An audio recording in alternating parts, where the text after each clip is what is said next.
Welcome to lesson 13.2. In today's lesson, we're going to learn how the rise of industrialization helped develop Canada's ever growing economy. So stick around and let's learn something.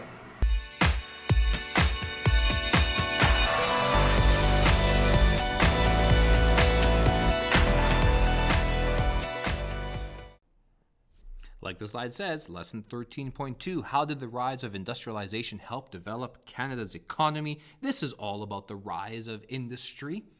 Before the 20th century, Canadian jobs, all the jobs in Canada, were focused around maybe three main industries: fishing, logging. I am very well aware that says logging over there, but it should be logging. I'll fix that afterwards.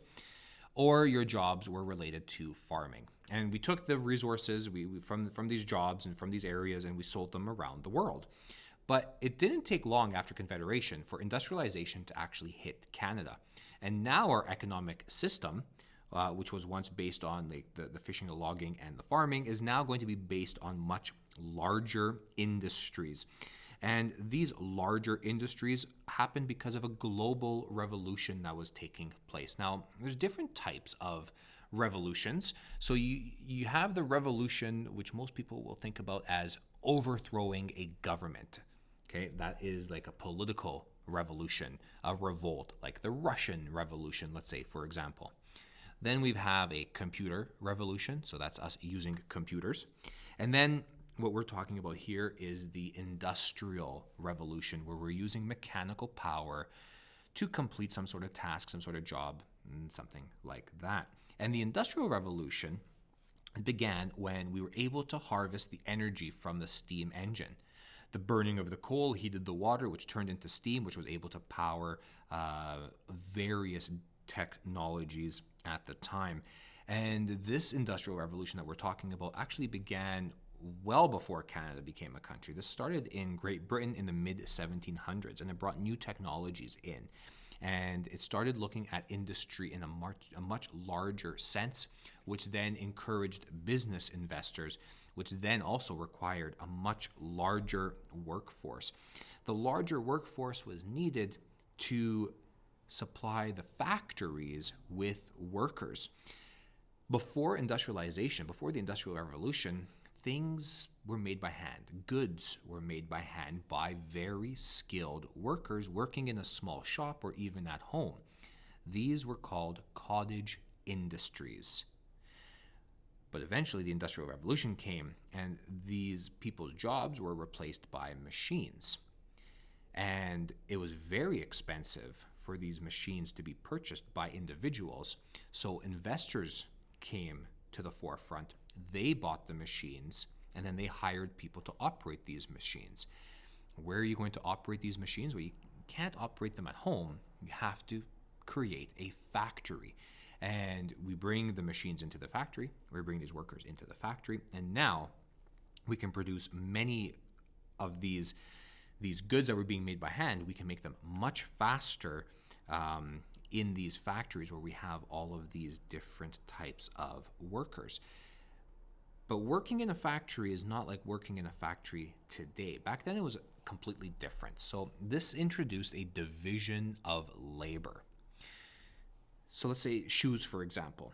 You would have a skilled person making shoes in their cottage industry at home, but in the factory, each person will do a different part of the shoe. The work became very repetitive, and skilled laborers ended up losing a lot of their skills. And we're introduced to an assembly line to be more efficient. So a product starts out incomplete and it moves down the assembly line, the conveyor belt, and each worker along that line adds to this product to make it more complete. And then by the end of the assembly line, by the end of the conveyor belt, this product is now a completed product.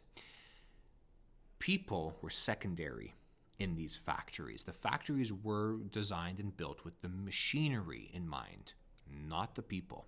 So oftentimes these factories were hot.